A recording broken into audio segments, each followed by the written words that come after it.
As funções do ego. O significado do termo ego aparece na literatura psicanalítica de uma forma algo ambígua e pouco uniforme entre os distintos autores, podendo por isso causar algum tipo de confusão conceitual. Esse clima algo confusional pode ser exemplificado com 4 situações. 1. Alguns desses autores utilizam a escrita minúscula ego para designar essa conhecida instância psíquica e reservam a grafia ego com a letra E maiúscula para indicar o que atualmente se entende por self. 2. Os psicanalistas da escola francesa de psicanálise, que tem uma larga produção e divulgação no mundo psicanalítico, costumam empregar 2 termos em relação ao ego. Um é G, que designa mais especificamente o ego como uma instância psíquica encarregada de funções. O outro é moi, que se refere mais precisamente a uma representação da imagem que o sujeito tem de si mesmo, logo do seu sentimento de identidade.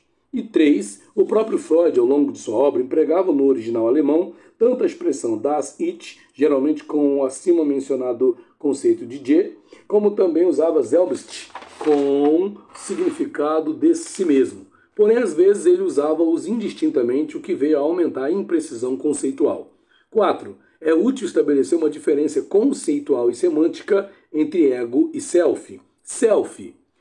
Até algum tempo, as palavras ego e self eram usadas de forma indistinta, e se bem que ainda persiste uma certa superposição e indiscriminação conceitual entre ambas, agravada por eventuais falhas de tradução nos textos que estudamos, a partir de Hartmann, 1947, é que foi possível estabelecer uma distinção.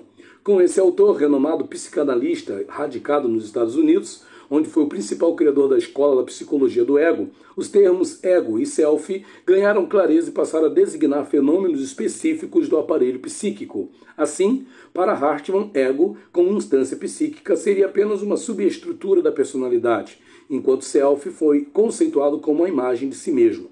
E seria composto de estruturas entre as quais não somente consta o ego, mas também o id, o superego e inclusive a imagem do corpo, ou seja, a personalidade total. Com outras palavras, pode-se dizer que esse autor postulou uma diferenciação entre ego-função, uma subestrutura da personalidade, ou instância psíquica, de ego-representação, que alude à imagem de si mesmo ou do self. Ambos os aspectos são indissociados e criam um paradoxo conceitual pelo fato de que, embora o self seja mais abrangente e amplo do que o ego, ele está representado como que contido e fotografado dentro deste último. Na obra de Hartmann, a ênfase predominante é no ego-função, enquanto na de Lacan, a prioridade cabe ao ego-representação.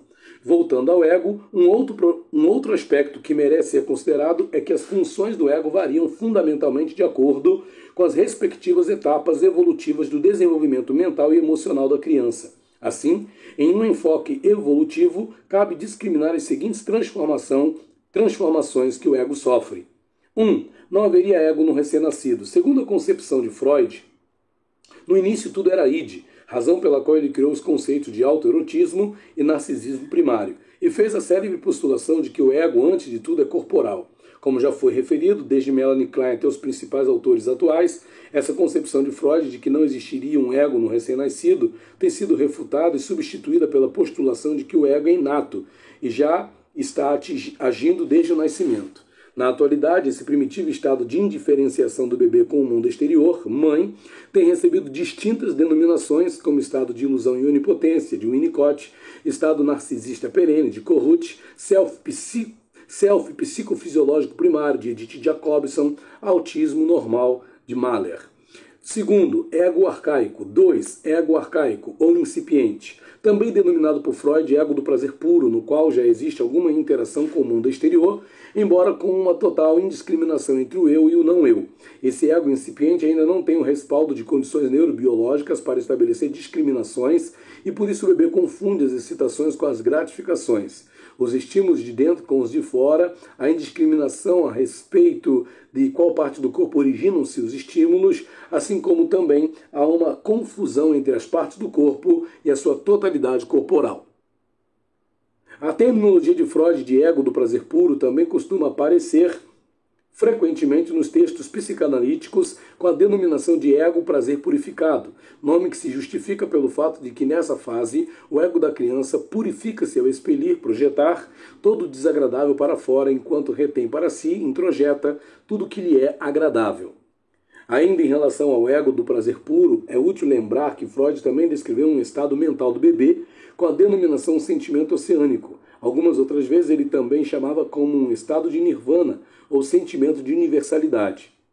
Tal como este último está descrito no primeiro capítulo de O Mal-Estar na Civilização, de 1930. Aí Freud correlaciona esse sentimento com o restabelecimento do narcisismo primário, a fantasia originária, o mito de retorno ao ventre materno, como forma de abolir toda a separação. 3.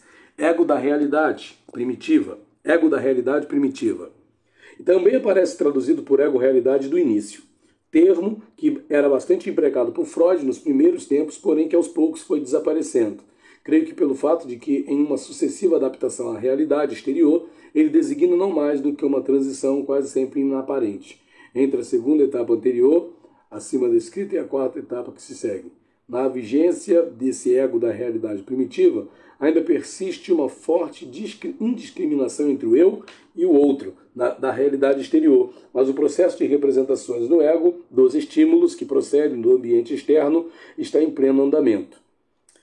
4. Ego da realidade definitiva. Nesse estágio, a criança está procurando reencontrar no exterior um objeto real que corresponda à representação do objeto primitivamente satisfatório e perdido, aí residindo o fator propulsor da prova da realidade. Assim, à medida que o ego vai evoluindo em um processo neurofisiológico de maturação, ele vai encontrando as necessárias condições para fazer a indispensável adaptação do princípio do prazer ao princípio da realidade, assim como a transição de um funcionamento baseado em um processo primário para o de um processo secundário, até alcançar a possibilidade de atingir o pleno uso das suas funções mais nobres. Ego-função. Conceitualmente, Freud definiu o ego como sendo um conjunto de funções de representações, de modo que os atuais autores costumam sintetizar tudo isso descrevendo dois tipos, o ego-função e o ego-representação, embora Freud não tenha especificamente usado essas denominações. É necessário consignar que entre o ego-função e o ego-representação se estabelecem relações permanentes, indissociadas e recíprocas, porém cada uma delas conserva sua especificidade e convém estudá-las separadamente. Ainda para fins pedagógicos, creio ser útil subdividir o ego-função naquelas funções que estão mais ligadas ao consciente, que se encarregam de promover um contato direto com a realidade ambiental exterior, e aquelas outras funções que se produzem mais precisamente na parte inconsciente do ego, como a seguir, ambas serão melhor discriminadas e explicitadas. Funções do ego consciente. Classicamente, a psicanálise sempre preocupou-se quase que unicamente com os conflitos que se processam no plano do inconsciente entre as pulsões e as defesas. No entanto, a contemporânea psicanálise vincular, além de continuar valorizando essa abordagem, também presta uma significativa importância a muitos dos aspectos do plano consciente.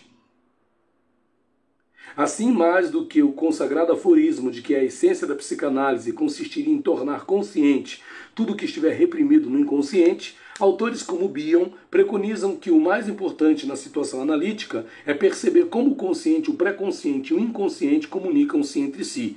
Ou seja, para exemplificar a última afirmativa, de que adianta uma interpretação ser correta se inconscientemente ou mesmo conscientemente o paciente não a escuta, a desvitaliza e a torna ineficaz porque ele faz questão de não querer tomar conhecimento daquela verdade que lhe está sendo dita pelo analista.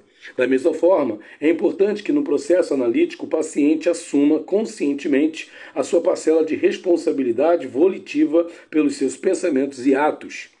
Essas funções egóicas, embora com evidentes implicações inconscientes, manifestam-se prioritariamente no plano do consciente. Estão muito ligadas aos órgãos dos sentidos.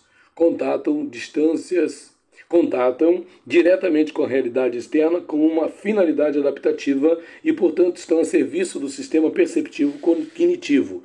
Entre outras, as seguintes funções com participação consciente do ego necessitam ser destacadas: percepção, pensamento, conhecimento, juízo crítico, inteligência, discriminação, memória, atenção, capacidade para antecipação e postergação, linguagem, comunicação, abstração, síntese, atividade motora, algumas das quais vão merecer a seguir uma exposição mais detida.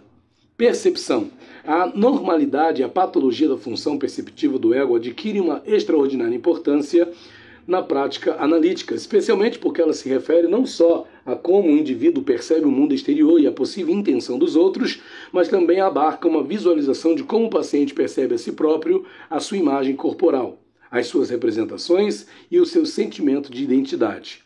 Não resta dúvida de que a patologia da percepção decorre de raízes inconscientes, notadamente aquelas que dizem respeito a inadequadas e excessivas identificações projetivas e introjetivas, responsáveis, por exemplo, pelos fenômenos alucinatórios.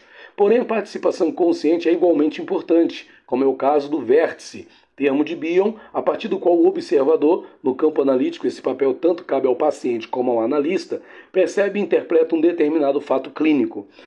A conceituação de vértice psicanalítico de Bion pode ser ilustrada pelo fato de que, diante de um mesmo desenho em preto e branco, uma pessoa percebe um vaso, se ela ficar fixada na cor branca, enquanto uma outra vai perceber dois rostos humanos frente a frente, se o observador estiver concentrado no preto. O importante é que esses vértices recíprocos entre analista e analisando mantenham uma distância útil e adequada, que não sejam nem tão distantes a ponto de impedir a correlação entre os respectivos vértices, nem tão próximos entre si, impedindo uma diferenciação e discriminação com uma consequente estagnação no processo de novas aberturas de conhecimentos da realidade psíquica. A conceitualização de vértice permite uma melhor compreensão daquilo que pode ser considerado como o maior mal da humanidade, que é o problema dos mal-entendidos, da comunicação entre as pessoas, porquanto em tais casos cada sujeito adota um vértice particular de percepção e pretende que a mesma seja a verdade absoluta. Creio que o poeta Campo Amor pode explicar melhor nesse seu verso. Nem tudo é verdade, nem tudo é mentira. Tudo depende do cristal com que se mira. Pensamento. Na psicanálise atual, a capacidade do paciente poder pensar as suas experiências emocionais, as antigas e as novas, está ganhando um crescente espaço de importância pelo fato de que, quando do contrário, isto é, quando a pessoa não pensa, as ansiedades manifestam-se através de actings, somatizações, bem como pelas diversas formas de negação que determinarão os mais distintos quadros da psicopatologia. Dito assim, pode causar estranheza o realce que foi dado à necessidade de pensar, já que à primeira vista parece ser óbvio que todos pensamos o tempo todo. No entanto, essa função de o sujeito realmente pensar é bastante complexa e difícil. Vou construir uma frase para clarear esta última afirmativa. Muita gente pensa que pensa, mas não pensa, porque pensa com o pensamento do outro. Caso de pessoas submissas, falso self, etc. Ou contra o pensamento do outro, paranoia, rivalidade narcisista, ou contra si próprio, os auto-reproches dos melancólicos, numa circularidade estéril, obsessivos que cavilam e ruminam os pensamentos sem sair do mesmo lugar, ou unicamente em torno do seu próprio umbigo, narcisistas que se creem donos das verdades, ou até mesmo como uma forma primitiva de unicamente evacuar para fora os protopensamentos compostos por sensações intoleráveis, em cujo caso o sujeito não consegue usar símbolos e substitui-os por equações simbólicas. Termo de Segal, 1954, que alude ao pensamento concreto do psicótico. A capacidade para realmente pensar de forma eficaz tem origem no plano inconsciente do ego, porquanto implica na condição de o sujeito passar pela posição depressiva, o único caminho que lhe possibilita a formação de símbolos, os quais, por sua vez, permitir-lhe-ão a generalização e a abstração de pensamentos. Além disso, o ato de pensar requer que o sujeito estabeleça confrontos e correlações entre uma ideia e outra, entre fatos presentes e passados, entre aspectos contraditórios de si próprio. Também implica a disposição do sujeito para ponderar, isto é, diante de uma decisão, pesar os prós e contras e o seu quinhão de responsabilidade. Igualmente, a capacidade para realmente pensar exige do sujeito a condição básica que Bion denomina como capacidade para aprender com as experiências, as boas e principalmente as más, e assim por diante. Todos esses últimos aspectos importam numa participação fundamental da volição do ego consciente. Juízo crítico. É útil estabelecer uma distinção entre pensamento, juízo e raciocínio. O juízo crítico supõe uma capacidade do ego em articular e discriminar os diversos pensamentos que estão separados entre si. A função de raciocínio, por sua vez, implica a articulação de vários juízos.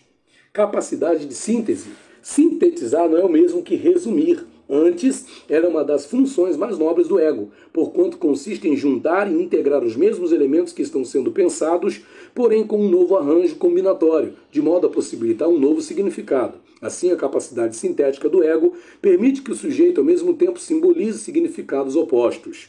Conhecimento. Entre os autores psicanalíticos que têm estudado com profundidade a normalidade e a patologia da função do conhecimento, é justo destacar Bion, que juntamente com os clássicos vínculos de amor e de ódio, também descreveu o do conhecimento, que ele designou como K, letra inicial da palavra inglesa knowledge, sendo que neste último ele contribuiu com concepções originais acerca do não conhecimento, que ele designa como menos K. O ego processa-se esse automutilatório ataque ao vínculo do conhecimento quando o sujeito não pode ou não quer tomar conhecimento e ciência da existência de verdades penosas, tanto as externas quanto as internas, assim impedindo o desmascaramento, a percepção e correlação dessas verdades intoleráveis.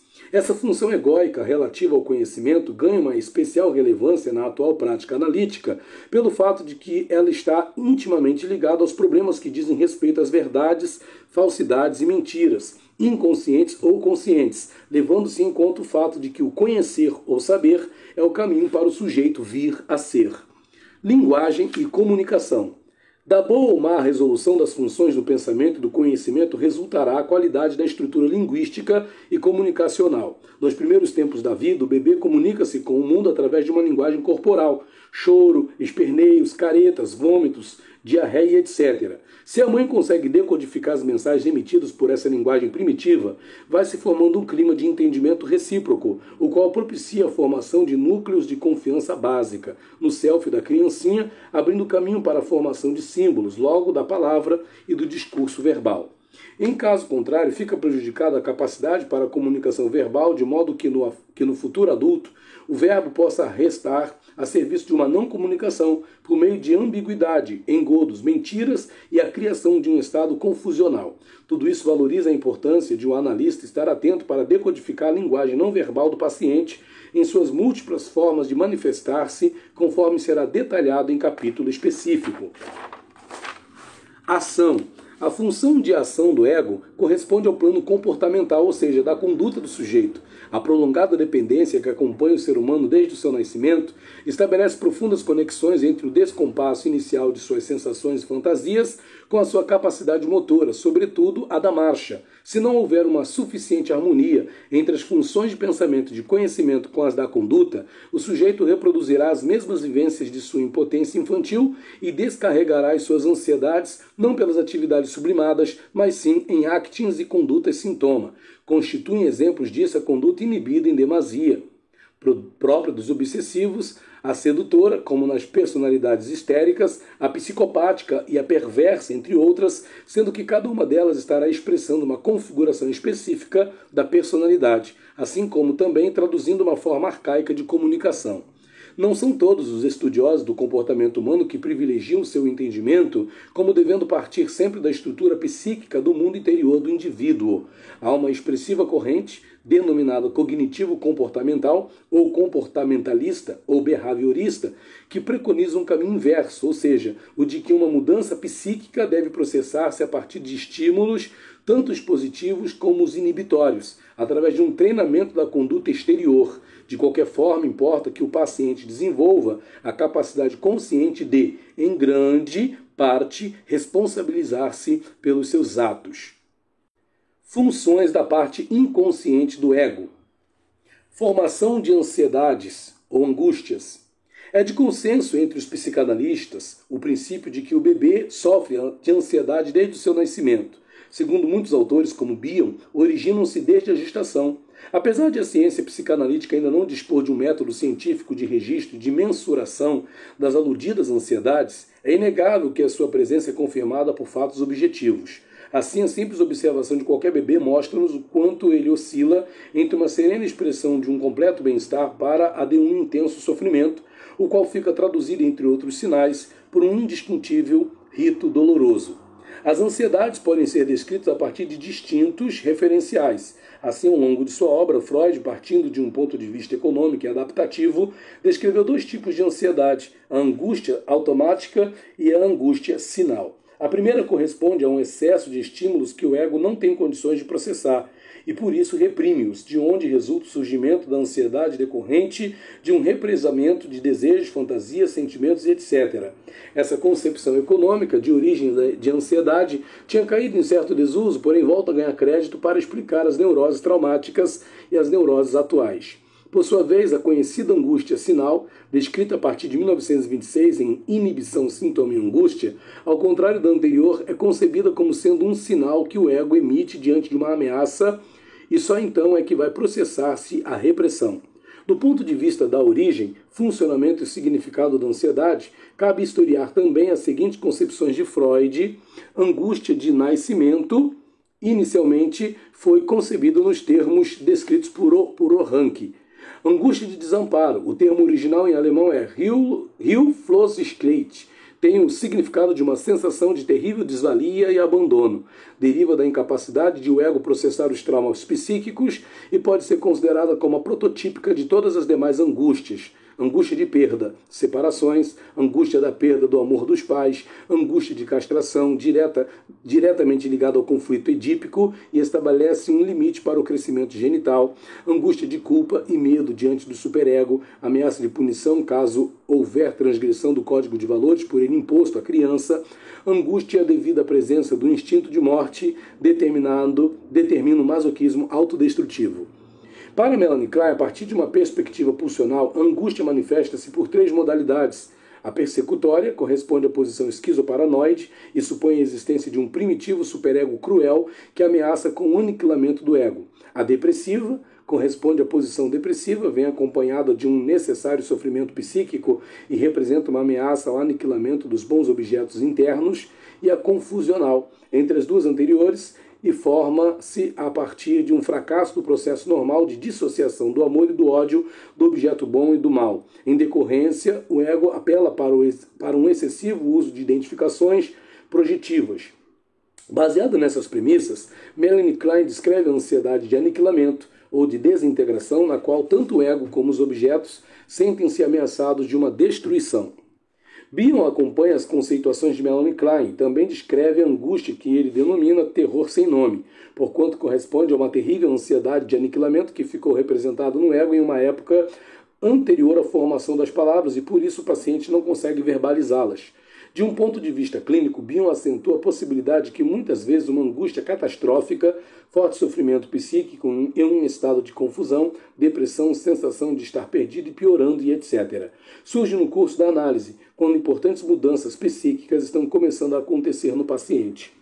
Winnicott, de modo similar a Bion, alude a uma forma de angústia ou agonia impensável, além da sua original concepção de uma regressão do sujeito a um estado de angústia de não integração, é diferente de desintegração e refere mais diretamente a uma fase evolutiva em que os diversos segmentos corporais e psicológicos não tinham condições neurobiológicas de estarem integrados. Essa angústia de não integração manifesta-se na clínica sob a forma de o paciente ter uma forte impressão de que possa estar caindo, sendo muito comum que ele sonhe com quedas e despencamentos. Lacan acrescenta um enfoque original em alguns aspectos do surgimento da angústia, como é o caso daquela que acompanha o sujeito, que, quando ainda fixado na etapa do espelho, sente-se alienado na imagem do outro e angustia-se ante a sensação de que não vai conseguir recobrar a própria autoimagem. Da mesma forma, Lacan aponta para a angústia que resulta do medo do indivíduo não conseguir ser o desejo do outro. Mahler, uma importante representante da psicologia do ego, aprofundou um estudo referente ao que se costuma denominar ansiedade de engolfamento, que está intimamente ligada às subetapas evolutivas de simbiose, diferenciação, individuação e separação, portanto, a conhecida angústia de separação. Esta compacta síntese permite depreender a crucial importância que a gênese, função e significação de cada angústia em separado, vista por distintos enfoques, representa para a compreensão psicanalítica. Mecanismos de defesa do ego. Sob este título, designam-se os distintos tipos de operações mentais que têm por finalidade a redução das tensões psíquicas internas, ou seja, das ansiedades. Os mecanismos de defesa processam-se pelo ego e praticamente sempre são inconscientes. Se admitirmos a hipótese de que a ansiedade está presente desde o nascimento, como muitos autores postulam, teremos que aceitar a convicção de que o rudimentar ego do recém-nascido está pugnando para livrar-se dessas angústias penosas e obscuras. É óbvio que quanto mais imaturo e menos desenvolvido estiver o ego, mais primitivas e carregadas de magia serão as defesas. Pode-se dizer que o mecanismo fundamental do ego é o de rejeitar de qualquer forma, através da utilização das múltiplas formas de negação, a vivência tomada de conhecimento de tais experiências emocionais ansiogênicas. As formas mais primitivas de negação alicerçadas em uma onipotência mágica são as seguintes. A forma extrema de negação mágica onipotente própria dos estados psicóticos é denominada forclusão, conceito forjado por Jacques Lacan para designar um mecanismo específico da psicose através do qual se produz a rejeição de um significante fundamental para fora do universo simbólico do sujeito, ou repúdio. Trata-se de uma denominação de Lacan e corresponde ao original conceito de Weverfund de Freud, e consiste em fazer uma negação extensiva à realidade exterior e substituí-la pela criação de uma outra realidade ficcional. O melhor modelo está contido no conhecido modelo que Freud descreveu como uma gratificação alucinatória do seio, quando por algum tempo possível a criança substitui o seio ausente da mãe pelo próprio polegar. B. Uma outra forma de negação em nível de magia, porém de menor gravidade que a forclusão psicótica, por ser mais parcial e estar encapsulada em uma só parte do ego, é aquela que foi descrita por Freud como Verleugnung, Verleugnung, e que conhecemos como renegação, ou por um desses nomes, denegação, recusa, desestima, desmentida. Essa defesa é típica das estruturas perversas e consiste em um mecanismo pelo qual o sujeito nega o conhecimento de uma verdade que bem no fundo ele sabe que existe. O melhor modelo para explicar isso é o que acontece no fetichismo, tal como Freud, em 1927, descreveu tal perversão. O sujeito sabe que a mulher não tem pênis. No entanto, para negar a sua fantasia de que esta falta deve-se a uma castração que de fato tenha ocorrido, ele renega a verdade com um pensamento tipo, não é verdade que a mulher não tem pênis, e reforça essa falsa crença com a criação de algum fetiche, como pode ser uma adoração por sapatos, etc. C.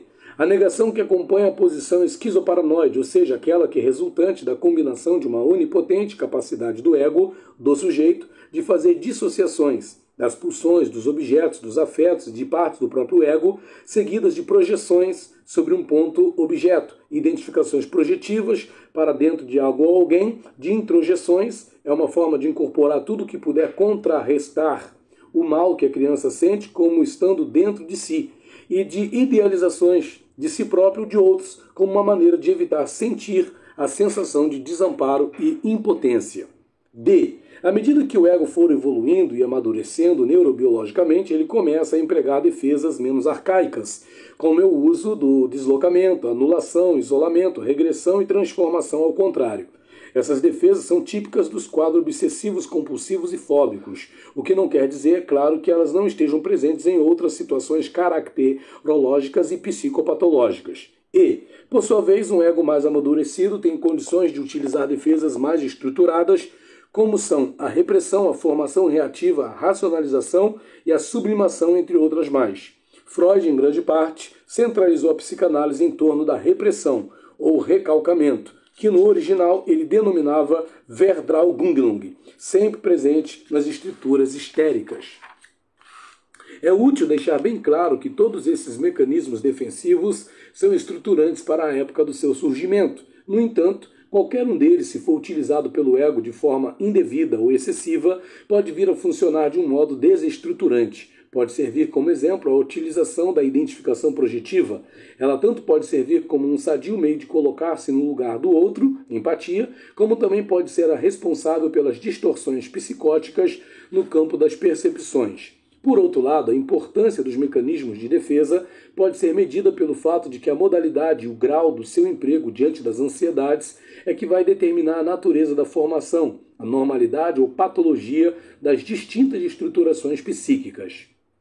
Identificação projetiva.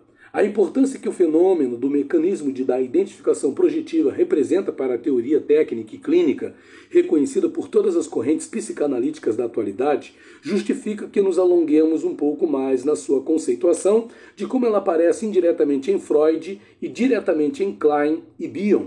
Freud. Todos reconhecemos que Freud descreveu aprofundadamente o mecanismo defensivo da projeção, como, por exemplo, no caso Schreber, ou nos seus trabalhos sobre as paranoias. Embora ele nunca tenha utilizado a expressão identificação projetiva, a essencialidade que caracteriza a concepção desse fundamental fenômeno psíquico aparece em alguns importantes textos de sua obra. Assim, já no projeto, escrito há mais de um século, Freud dá a entender que a criança incapacitada de, por si só, conseguir satisfazer suas necessidades estabelece uma comunicação inconsciente com a sua mãe, a qual, entendendo e atendendo, possibilita uma vivência de satisfação. Igualmente, em Psicologia das Massas e Análise do Ego, 1921, Freud descreve claramente a identificação projetiva que os integrantes das massas efetivam com os seus líderes, tal como acontece, ele exemplifica numa tropa do exército entre os soldados com seu comandante. Melanie Klein. Em Notas sobre alguns mecanismos esquizoides, 1946, Klein utilizou pela primeira vez a denominação de identificação projetiva, cuja conceituação ela foi ampliando progressivamente em pelo menos 3 dimensões psíquicas distintas. A. Como uma necessária e estruturante defesa primitiva do ego incipiente, através de uma expulsão que desde sempre o sujeito faz de seus aspectos intoleráveis dentro da mente de outra pessoa, a mãe, no caso do bebê. B. Como uma forma de penetrar dentro do interior do corpo da mãe com a fantasia de controlar e apossar-se dos tesouros que imaginariamente ela possui, fezes, pênis e principalmente os bebês imaginários. E C, no trabalho sobre a identificação, inspirada na novela Se Eu Fosse Você, de Julian Green, Melanie Klein sai as primeiras concepções das identificações projetivas a serviço de uma empatia.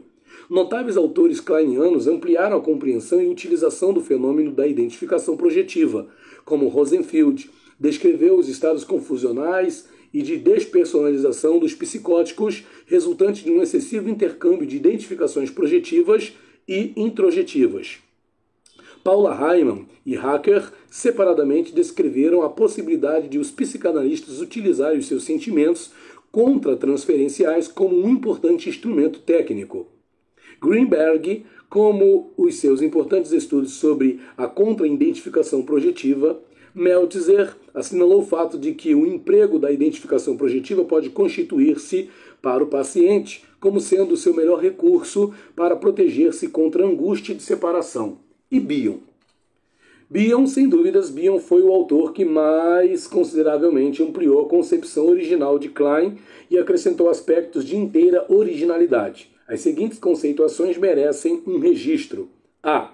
Ele criou o modelo continente-conteúdo para virtualmente todos os fenômenos da vida psíquica, sendo que a transação entre ambos é processada através de identificações projetivas. B. Bion considera 2 tipos de identificação projetiva, uma que ele denomina como realista, estruturante e indispensável para enfrentar a realidade, e outra denominada como excessiva, que se caracteriza tanto por um excesso quantitativo, como também pelo excesso qualitativo, devido às características da ilusória força mágica da onipotência e de uma fragmentação dos aspectos do self que são projetados. C. Introduziu a importantíssima noção de que a emissão do conteúdo de protopensamentos, elementos beta, objetiva encontrar um continente adequado que decodifique os significados emitidos e veiculados pela evacuação através da identificação projetiva. Através de identificações projetivas. D. Assim, essas últimas adquirem a função de uma comunicação primitiva, daquilo que o paciente, por demais regredido, não consegue verbalizar, porquanto trata-se de uma angústia inominada que Bion chama como terror sem nome. E, no caso em que essas projeções não encontrarem um continente adequado, elas podem alojar-se em objetos do espaço externo, constituindo o fenômeno que ele chama de objetos bizarros e configurando a formação de alucinoses. F. Embora Bion não empregue a denominação de empatia, fica transparente o quanto ele valoriza a função estruturante possibilitada pela utilização adequada das identificações projetivas que permitiam que um sujeito possa colocar-se no lugar de um outro e sentir o que este sente e não consegue transmitir. Formação de símbolos. Como já foi referido, essa importante capacidade egóica procede dos processos inconscientes que estão intimamente ligados à formação, evolução e utilização dos pensamentos, e também dos conhecimentos. A capacidade para simbolizar é exclusiva do ser humano, e é por meio dela que a criança terá acesso às outras capacidades, de conceituar, de generalizar, abstrair, verbalizar, construir metáforas e criar, sendo que a aquisição e a verbalização da palavra, que designa fatos e ideias, representa ser um dos mais nobres símbolos. A formação de símbolos pelo ego do sujeito está subordinada à sua capacidade de atingir a posição depressiva, isto é, de suportar ausências e perdas, tendo em vista que o símbolo é a unidade perdida e refeita. No entanto, esse reencontro unificador não deve ser nos moldes originais, do tipo de uma regressão a uma primitiva unidade simbiótica fusional com a mãe, mas sim do reencontro de um mesmo com um diferente, de modo que na situação psicanalítica, simbolizar consiste em captar o sentido em um outro nível de forma a emprestar um novo significado. São os símbolos que permitem que um todo seja reconhecido nas partes fragmentadas e dispersas, assim como também em um caminho inverso, eles possibilitam que a partir de um todo venha-se a descobrir as partes.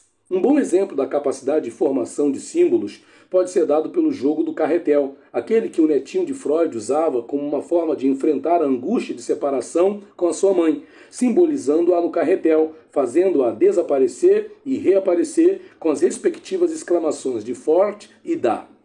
Identificações, sentimento de identidade. A aquisição de um sentimento de identidade coeso e harmônico resulta do reconhecimento e da elaboração das distintas identificações parciais que desde os primórdios foram se incorporando no sujeito pela introjeção do código de valores dos pais e da sociedade. Esse processo complica-se na medida em que cada um dos pais modeladores da identificação do filho, por sua vez, também está identificado com aspectos parciais ou totais dos seus respectivos pais, num importante movimento transgeracional que muitas vezes atravessa sucessivas gerações da transmissão dos mesmos valores, formadores da identidade, tanto a individual como a grupal e social. A identificação é um processo ativo do ego inconsciente do indivíduo e consiste em que este venha a tornar-se idêntico a um outro. De acordo com a etimologia, identificar é o mesmo que tornar idem, ou seja, igual. Há muitas formas de como processa-se a identificação. Inicialmente, é útil fazer uma distinção entre proto-identificação e identificação propriamente dita. As primeiras são de natureza mais arcaica e configuram-se por uma das 4 modalidades seguintes. Adesiva, tal como foi descrita por Bick na sua concepção de pele psíquica, 1968, e por Meltzer, quando alude aos pseudópodos mentais, 1975, que consiste no fato de que a criança ainda não se desgrudou da mãe, e nesse caso, ter a mãe é o mesmo que ser a mãe. Portanto, há uma fusão e não se forma uma identificação acompanhada com uma necessária individuação. Especular. A criança comporta-se como se fosse uma mera imagem que somente reflete os desejos da mãe ou vice-versa. Encara os outros como se estes fossem um simples prolongamento de si próprio. Adictiva. Decorre da anterior e consiste em que, devido à falta de figuras solidamente introjetadas, o indivíduo fica sem identidade própria e por isso ele fica adicto a certas pessoas que o completam e complementam. Imitativa. Na evolução normal, essa forma é um primeiro passo para a construção de uma identidade sadia. No entanto, muitas vezes pode constituir-se como uma forma permanente de personalidade que cabe chamar de camaleônica, porquanto esse sujeito não faz mais do que se adaptar, na verdade, submeter-se aos diferentes ambientes. Já as identificações propriamente ditas resultam de um processo de introjeção de figuras parentais dentro do ego, sob a forma de representações objetais, e no superego o que pode ocorrer por uma das seguintes formas. Com a figura amada e admirada, é a forma que constitui as identificações mais sadias e harmônicas. Com a figura idealizada, costuma ser frágil, custa ao sujeito o preço de um esvaziamento de suas capacidades e uma pequena tolerância às decepções. Com a figura odiada, configura o que se conhece como identificação com o agressor. com a figura perdida. É a base dos processos depressivos, inclusive nos quadros melancólicos, segundo o mecanismo identificatório que está contido na célebre afirmativa de Freud, 1917, de que a sombra do objeto recai sobre o ego, com a figura que na realidade ou fantasia foi atacada. Para esta última situação, propõe a denominação de identificação com a vítima. Nestes casos, é comum que persista a presença de um mesmo aspecto da vítima, como pode ser um sintoma, valor, maneirismo, etc., com os valores que lhe foram impostos pelos pais, na base do tu vais ser igual à louca da tia Maria. A identificação também pode resultar das cargas de identificações projetivas, pelas quais o sujeito que não consegue conter dentro de si próprio os seus aspectos sentidos como maus, mas também podem ser os bons, projeta-os dentro dos outros, que então passam a ser sentidos como idênticos a ele. Depois, esses mesmos aspectos projetados são introjetados e incorporados. De forma resumida, podemos dizer que o verbo identificar pode ser conjugado em 3 planos do psiquismo. Na voz ativa, o sujeito identifica algo ou alguém. Na voz passiva, ele foi identificado com e por alguém. E na voz reflexiva, o sujeito identifica-se com um outro. A aquisição do sentimento de identidade processa-se em vários planos, como de gênero sexual, social, profissional e etc. E forma-se a partir das múltiplas e variadas identificações, parciais ou totais, idealizadas, denegridas, deprimidas, persecutórias ou admiradas, sadias e estruturantes, patogênicas e desestruturantes e etc. O sentimento de identidade sofre contínuas e sucessivas transformações ao longo da vida de cada indivíduo, notadamente na época atual da aldeia global, em que as mudanças sociopolíticas e econômicas processam-se com uma velocidade vertiginosa. No entanto, por maiores que sejam as transformações, elas sempre conservam algumas invariantes essenciais, de modo que, independentemente das variações temporais, espaciais e sociais, segundo Greenberg, 1971, a integração destes 3 últimos vínculos é que constitui o sentimento de identidade. O sujeito continua sendo basicamente idem, isto é, o mesmo. Da mesma forma, é inerente ao sentimento de identidade o constante questionamento do sujeito quanto a quem ele realmente é, como ele autorrepresentasse, quais são os papéis e lugares que ele ocupa nos vínculos grupais e sociais, quem ele quer vir a ser e de como ele é visto pelos demais. Da mesma forma, é inerente ao sentimento de identidade o constante questionamento do sujeito quanto a quem ele realmente é, como ele autorrepresentasse, quais são os papéis e lugares que ele ocupa nos vínculos grupais e sociais, o que e quem ele quer vir a ser e de como ele é visto pelos demais. Existe uma larga gama de transtornos do sentimento de identidade, desde as normais, que acompanham as crises vitais, como pode ser exemplificado com as transformações próprias da adolescência, até as formas patológicas, como são aquelas que aparecem em pessoas impostoras, geralmente psicopatas, que impõem aos outros uma falsa identidade, em portadores de um falso self, conforme Nicot, nos casos de uma difusão de identidade, tal como Kemberg descreve em pacientes borderline, etc. No processo psicanalítico, mercê das profundas mudanças das relações intraobjetais, o paciente adquire condições para refazer o seu sentimento de identidade. Esses períodos da análise costumam vir acompanhados de uma intensa dor psíquica e podem constituir aquilo que Bion denomina mudança catastrófica, que, entre outras manifestações mais, transparece uma confusão do senso de identidade. Além disso, o sofrimento psíquico que acompanha a reconstrução do sentimento de identidade também se deve ao fato de que, para dizer sim ao seu ego, o sujeito deve ter adquirido condições para dizer não aos seus objetos internos opressores.